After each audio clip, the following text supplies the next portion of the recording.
Hello, 3D animation class. It's week 15. This is like your last sort of technical lecture for the semester. Congratulations, you're almost there. Today we're talking about animation, and specifically character animations for use in video games.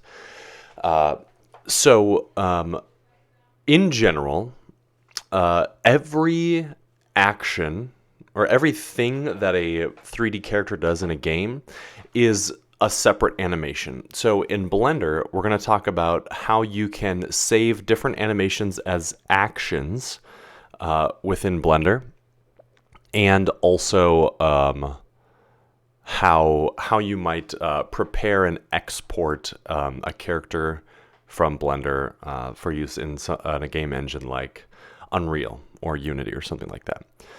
So what I have for you here is the sample character from earlier in the semester.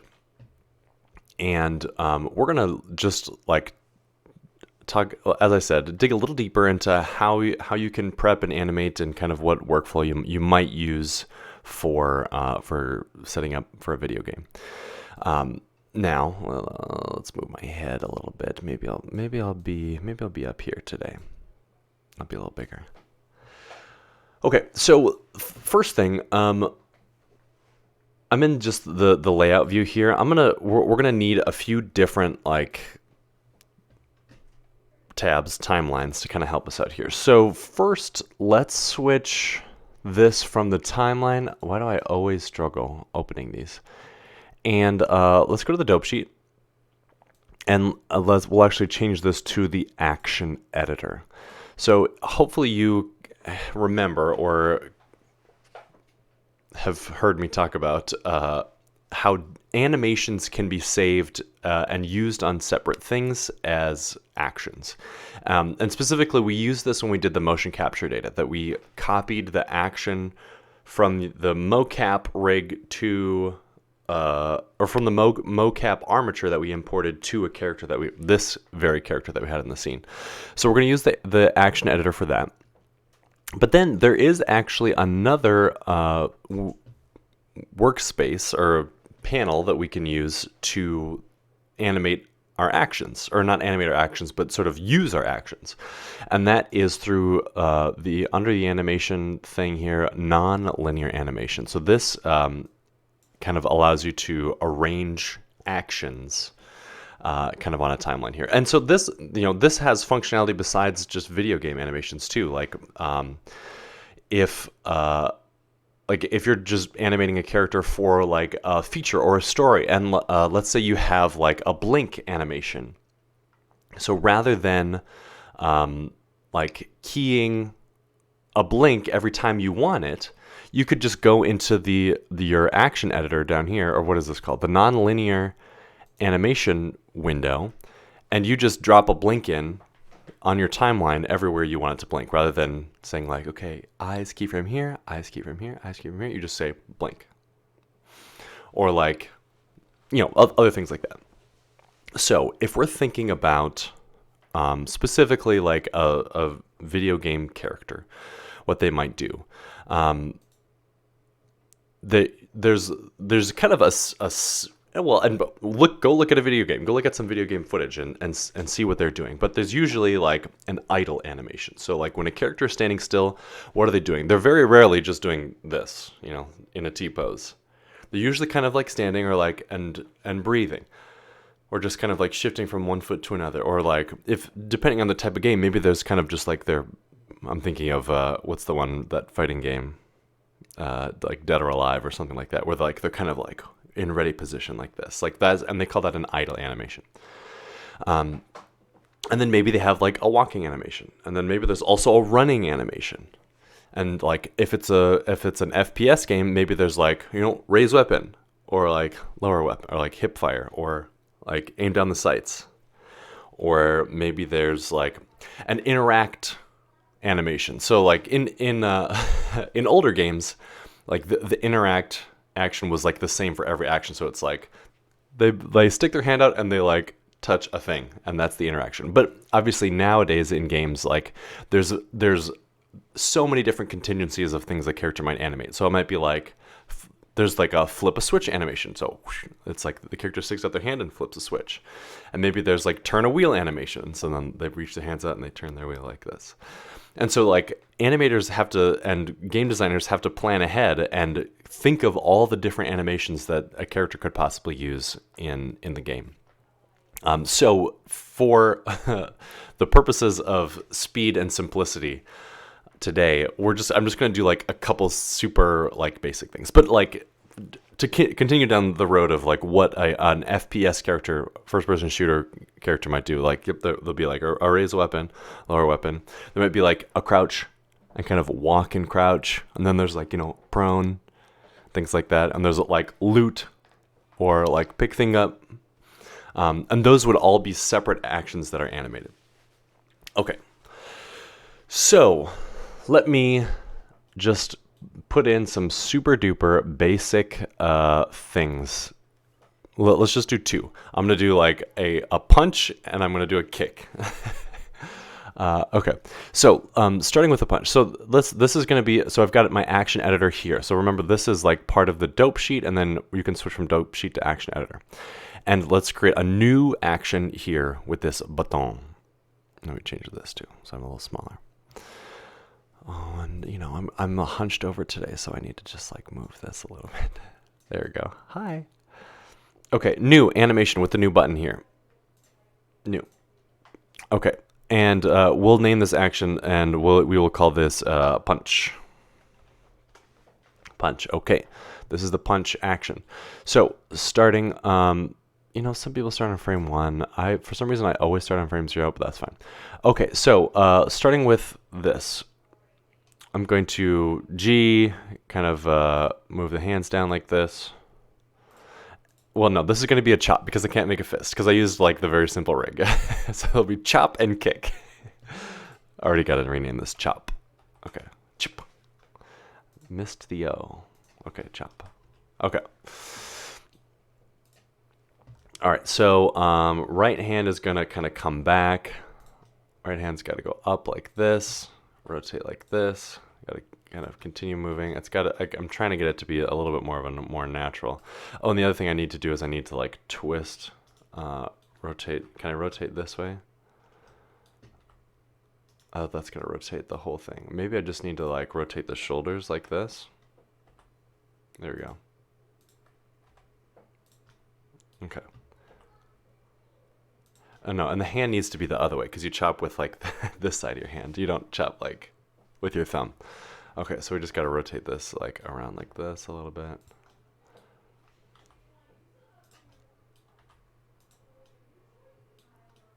It's a little bit of an awkward angle. There we go. And maybe like extend the arm a little bit. And it's got to be raised over the head a little bit more. I'm probably spending way too much time on this. Okay. All right, so G, R, rotate like this. And yeah, we'll like twist the body a little bit too. So I'm gonna go 7 for top down, rotate the body like this. And we'll kind of G, Shift, C, slide this foot back. And G, Shift, C, slide this foot forward. Okay. All right.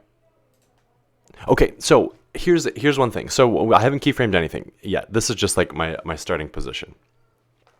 When you're animating a character, it's important to, at the start of each of your actions, keyframe the whole body.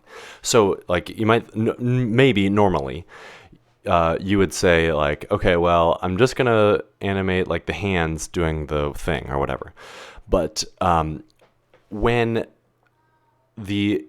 in the nonlinear editor here and in games call this action, it's going to use any, so I'm trying to think of the best way to explain this. It'll use the keyframes that are saved in the action, but if in a different action, the like let's say for example, so right now my head isn't doing anything. But let's say I had a separate action that was like the head nodding. And so then like at the end of my head nodding thing, the head is down like this. If I don't add a keyframe to the head being upright here and the start of my chop action, the head is just going to stay down because there's not a keyframe for it. So at the start of every action, we should hit the A key to select all the different parts of our rig, do I, and insert location, rotation, scale. So it's just going to like add a keyframe for everything. So that we're none of the parts are left over or are animated from a previous animation. So we're just kind of like resetting the whole character. Okay, and let's just like move ahead like 30 frames like this. And now I'm going to like, whoops, and I have my weight paint on accidentally. Let's go back to, oh gosh, object mode. I need to select my rig there. There we go. And we want pose. Okay. And so now let's animate all of these things. So I'm gonna stay on frame 30 here, and then once I kind of get the finish of it, then I'll add keyframes for everything again. So G, I'm gonna move the. Actually, I should start with like the torso pieces first. So this one I'm gonna rotate here like this, kind of twisting to the other side. My shoulders are also going to RZ kind of twist like this. The hand's going to come down. I'm going to try to keep it like sort of regularly. I'm trying to think of the best way to do this. There we go. The best angle. And it's going to come down and rotate like this. And let's see. What's this hand going to do? When you chop, maybe this one kind of comes down. This is what I'm thinking. Like, this hand comes over. Ugh! And the other one, the other elbow drops. Look at reference images. Record a video of yourself doing a karate chop. Okay. Back to Blender. This one's going to come down here like this. And we'll even like, we'll kind of shift the feet a little bit. So this one's going to go G shift Z, slide it back like this. This one's going to go G shift Z, slide it forward like that. And then maybe this like comes down even more. Yeah. Okay, so then I'm going to do A, I, location, rotation, scale, everything. Yeah. Yeah. Okay, so this is chop. Great. Yeah, there's my chop animation. Okay, so now here on our rig we have chop. You can see that it's 30 frames long. Maybe this whole thing needs to be faster. Let's make it like, whoops, undo. If I grab this, I think I could just swing the whole thing in so it's only 20 frames. Maybe even less, 10 frames. Yeah, okay, chop. Great, so now we can unlink this action here, but with this little X. So we still have this this action saved. You know, so like I can select it again from the drop down, and we're doing chop again. But now let's add a new one. So let's go like this. So close this and then do a new action like this. All right, so we created our new pose. This one's going to be kick, but you can see that it kind of retained all of the chop action here.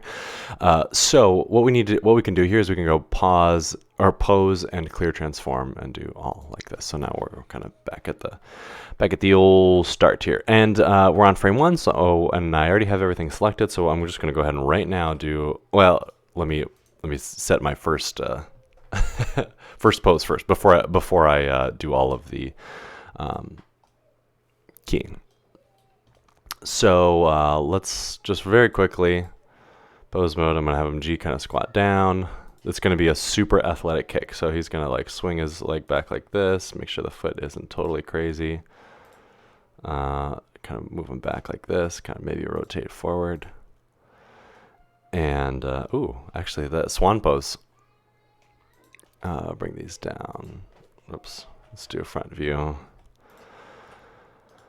And kind of bring them in a little bit, rotate, bring this one in, oops, bring this one in, rotate this a little bit. I could be mirroring things across the axes when I'm doing this, but I didn't think of it until after I already started. Okay, good starting pose here. So I'm going to do A to select all the different pieces. I insert location, rotation, scale. Okay, we'll go forward. 30 frames is my first guess here, and let's move some things. So this foot comes forward, rotates like this. Actually, I might have like a couple of different like actions here. Or just a couple different sets of keyframes, because I really want him to kind of like stick his heel forward like this. So I'm gonna G, move this up, rotate like this.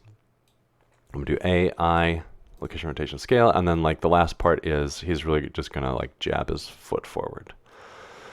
So then back like this, and he's gonna kind of lean back a little bit. What are his hands doing? Yeah, okay, let's.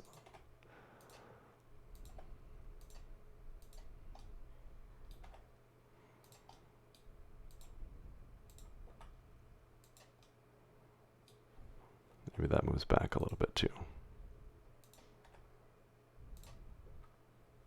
Let's go A, I, all. Yeah. Okay. Yeah. And probably as part of the end of every animation, you should like kind of have it finish. Like, so maybe on like frame 70 here, I say like A, pose, clear trans. No, I don't think I want clear transform. If I do that all, yeah, and then I can just go I, location, rotation, scale like this. So he goes, yeah, and then he goes back to the T. So, okay, and so now this needs to happen a lot faster here. Yeah. So you probably wouldn't have him go back to the T pose. You probably have it go back to like sort of a regular pose post kick. So like you could just bring these down like that, like this, and then go AI like that. Okay. Yeah. Okay. So we have two animations. We have a kick and we have a chop. Yeah. And why don't I even go A, pose, clear transform, all, I, like that too, so we can, and also just kind of bring these. So the nice thing about, you don't always need to have it return to the exact same pose, because when you line these animations up, it'll like animate between the last keyframe of one action to the first keyframe of a next action. So it's kind of handy. Yeah. So we've got chop and we've got kick. Yeah. Okay. Okay, so we right now on our non-linear editor, it just shows whichever whichever animation I have active here. But notice this button here. This is push down. This says push action down to the NLA stack as a new strip. So if I hit this button, we have a chop animation here, and this is NLA track. It says NLA track is the only one evaluated in this animation data block with others muted. Okay, so now if we select the kick one as well, we can push this one down. So now we have two actions happening here. And so I believe if I just like reorder these like this, is it gonna do it? Oh no, okay. Okay, so if you've done video editing, non-linear video editing before, it kind of functions the same way. So with animations, so we have kick and chop. With actions in Blender, you can have them on different tracks, and by hitting star here, it's going to play the actions on that track. So in this track here, we can even call this like chop track. If I have the star and chop track here, and you can see chop is in line with this, it's going to do the chop and nothing else. So it goes chop and then it goes back to our T-pose like that. If I hit the star on this one, I can double click and rename this, and we can call this like kick track. Now it's going to, if I hit play here, it's going to do the kick. But now, if I put them on the same track, on one track that starred, first it's going to do chop and then kick. Aha, so it actually is jumping. Okay, hold on. Okay, so this isn't quite related to like preparing things for game design, but I do this nonlinear animator. It actually has some cool features. So like if I wanted to like do a chop and then a kick, there is a way that we can kind of combine these here. This also works on like a top-down priority. So like first let's do a chop first, and then I'm gonna put a kick on underneath it. Whoops, and you can kind of see what I was doing here. So down here in our nonlinear editor, we do have, let's make this a little bit bigger. A few different settings we can do here. So selecting one of these strips kind of gives you some more functionality here. Extrapolation. So this is extrapolation is sort of like what happens after, like at the end of your strip here. And a strip is like an action on the nonlinear animator. And then blending is like how it interacts with other actions. So like if you do combine, and I have a double chop here, it's going to be like the arm is going to swing back. Hold on, let me go to webcam here. So like since this is the one chop, if you put two chops on top of each other and say combine, it's going to be like, because it's double the distance for every single keyframe, which is maybe a silly example, but actually, so let me show you what that means. So like if I do double chop here, let's see. So like if I set this action to be, oh, come on.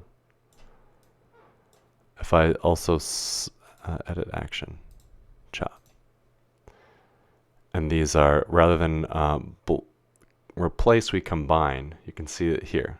So it's like double chop. Yeah, so it looks goofy. So that's the incorrect thing to do. And now it's even like being goofy. So we would want replace like this. Oh no, and I'm undoing because I don't exactly know what happened here. Undo.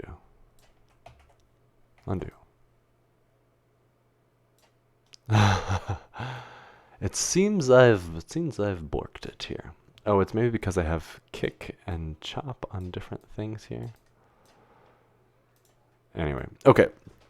So going a little further into this strip. So if I do actually want to rearrange these.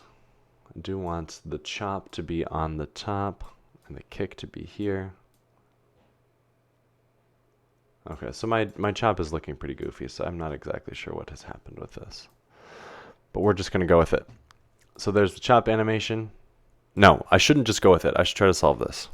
Okay, so I deleted my kick because I think it was combining a kick and a chop at the same time, so it was looking a little goofy. Okay, so we have, and I'm going to just rename these tracks. This is like track 1, and this is track 2. Okay, so we've got a chop on here. I also want to, let's grab our kick, and I also want to push this down on here. So we've got kick and chop. I'm going to move the kick down underneath. So we've got two actions. Chop and kick. So with our chop selected, I want to go to strip, and I want to, let's auto blend in and out. So what this will do, if you hover over this, it says number of frames for blending in and out is automatically determined from overlapping strips.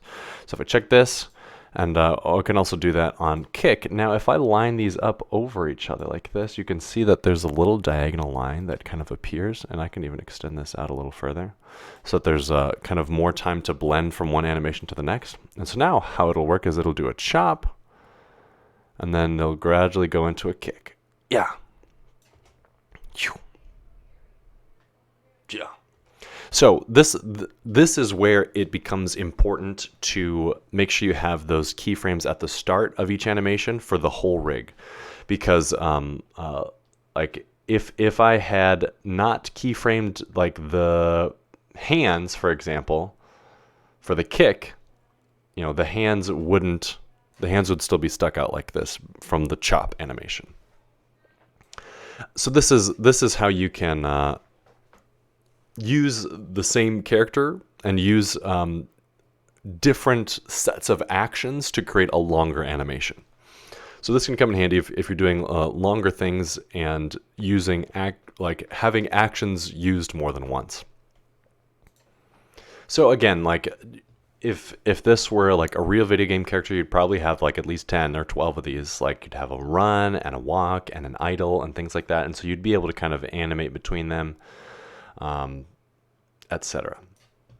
Okay, so let's talk about what you do to get this into like a video game engine. So you can definitely look up like a YouTube video for, and actually I'm gonna link to a playlist of I think it's like 5 or 6 videos that goes into a lot of depth about how you would do this. It's on an older version of Blender, so I'm not exactly sure what has changed from 2.9 to 3. But it shows a workflow for creating animations in Blender and also then sending them to the Unreal Engine, which is, I think, a lot of people's favorite these days because UE5 is pretty wild. Side note about Unreal Engine, it does have like, environment modeling stuff.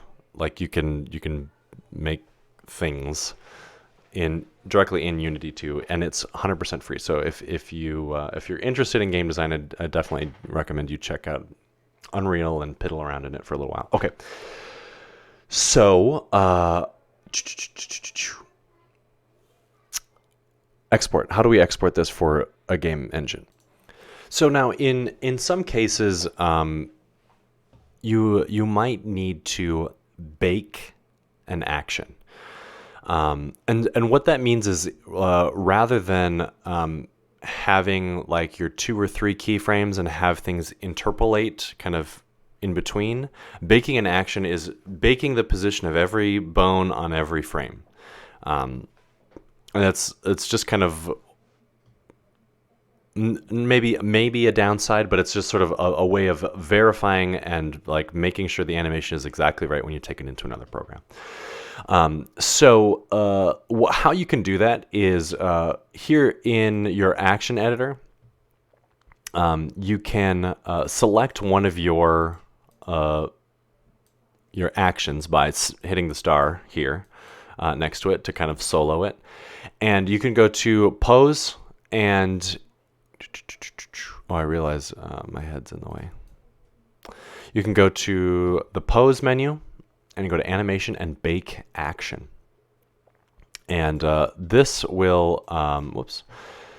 And actually, first we need to check how long this is. It's 56 frames. We gotta go to pose, animation, bake action. And this will, and type in 56. And this will make the action, put a keyframe on every frame to kind of finalize and bake this action. And if you hit OK, the rest I think is fine. You don't want to clear the constraints of parents or anything like that because you may want to come back and do more animations or whatever. And we want to bake the data of the pose and hit OK. And now you can see on this action we have, and actually it creates a new action, so you could call this like baked chop or something like that. And you can push this down. And then just so that you've got every, if you select bake chop here, you can see that every keyframe is on there. So this is something that you'll likely want to do before you before you bring it into a game engine. But again, don't delete anything yet, because you may want to come back and edit things. Okay, and so you can go back, you can go down and do that for every single action you have.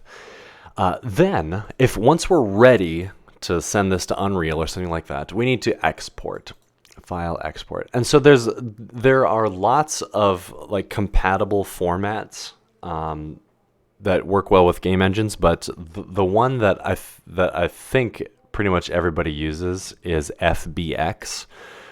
This is like a proprietary thing that Autodesk created a while ago, and it's kind of become the one that most people use because it contains like mesh information, the model information, also material information, also animation information. So it kind of like puts everything basically together for you into one thing. So hit the FBX. And what is FBX? Let me internet search real quick.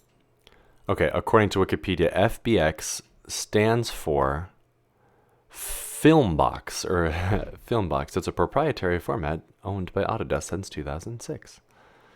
It is used to provide interoperability between digital content creation applications, such as, and it's mostly used as a video game middleware. Okay, good to know. Okay, so we got lots of settings that you need to be conscious of. Oh, you know what? Looks like there maybe is a bake animation. This might be a new feature for Blender. Looks like there's a bake animation setting here in our export menu that will do that for you. So you probably don't need to go through and do it one at a time. So forget I said that. Cool. Okay. So lots of settings. We want to, you can choose to limit to a selected object. Obviously we only have the one in here, so that doesn't make that much of a difference. Scale and forward. So this, like, when you're bringing into a game engine, obviously you want to have things facing the right direction. And so we should be conscious of which direction is. So like right now, my character is facing the negative Y direction, I believe. Let me just double check that real quick. Let's go to object mode. Shift A, add a cube. And if I go minus Y, yes. So my character is facing in the minus Y direction. If I go to my export menu, FBX, my forward is set to minus Z. So if I were to bring this into Unity or Unreal, my character would be like on its back looking up at the sky. So like it would be going the wrong way. So I wanted to set my my forward direction to be minus Y. And then up being Z up. Okay. The scale and stuff, this is one of those things that you won't know until you try it. So like, that's why a lot of times when you're creating things, it's important, or it's helpful to create it to scale. So like, pay attention to your world units. Like this dude, okay, let me cancel this again. How tall is this guy? Where's my measuring stick? This dude is, oh, he's about 1.8 meters tall. So that's about the size of a real person. So if you're building your game world to scale, this person would be like a pretty normal size. So that's cool. Okay, file, export, FBX. Let's see, what else? Smoothing. All of these things probably are fine by default. It's one of those things that you might encounter some like funny little things that you might need to tweak. But if you're doing a lot of transferring to game engines, your game designer, or maybe you, will understand what works and what doesn't work. So like a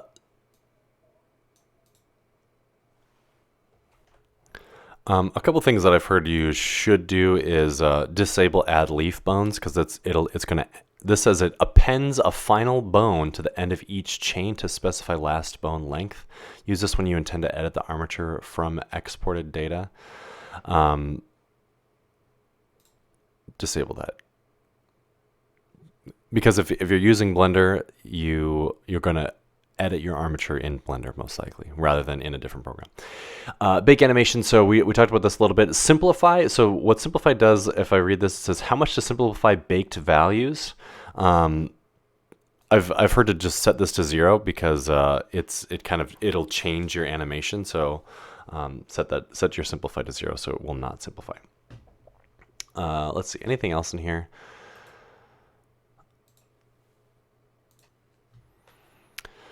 Yeah, and you can, if you only want to do the selected action, you can just uncheck all actions too. If you're doing like kind of one thing at a time into your game engine, and then you just export it. Okay, and I'm not gonna go into Unreal and show you that, but I'll link to some other videos that I found that can walk you through that. But otherwise, that's kind of the general idea. So each separate thing that a character does or could possibly do, you can animate as a separate action, and then use your nonlinear animator to kind of organize all of those different actions onto your character, and then you can export a FBX into your game engine of choice. Okay, that's it. Next week is my career advice lecture, and then after that, your final assignments are due. So your final projects are due before our last Zoom. So they're due 6 p.m. Because we're going to look at them together on Thursday the 15th. Please email me if you're having doubts, concerns, questions, issues, problems, thoughts, fears, wishes, dreams related to this. I'm happy to help you. Keep up the good work. You're doing good. Bye.